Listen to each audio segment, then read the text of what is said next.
మీనరాశి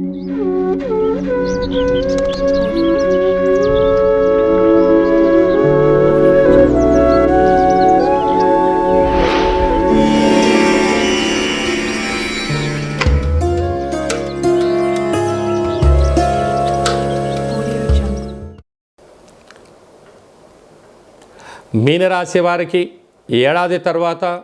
బుధ భగవానుడు వృశ్చిక రాశిలో భాగ్యస్థానంలో సంచారం చేయడం వలన వివాహం కాని వారికి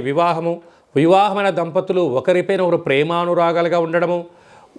ఇద్దరు మంచి అండర్స్టాండింగ్తో చర్చలు చేయడం వలన వ్యాపార అభివృద్ధి, విదేశీయానము, కొత్త వ్యాపారానికి స్వాగతం పలకడము, ఉండబడిన చేస్తున్న కార్యక్రమంలో అభివృద్ధి చెందడము, ఇళ్ళే కదా స్వర్గసీమ, మీ యొక్క బుద్ధి, మీ యొక్క పట్టుదల, మీ యొక్క సహనం వలన వ్యాపారంలో తిరుగులేని స్థాయికి మీనరాశి వారు రాబోతున్నారు. ఒకవైపు ఏలనాడు శని ఉండినను ధర్మబద్ధంగా ఉండడం వలన, క్రమశిక్షణగా ఉండడం వలన, ఒక చక్కటి ప్లానింగ్తో ఉండడం వలన రాబోయే కాలం అంతా కూడా మీకు మంచి కాలమే అని చెప్పి గమనించాలి.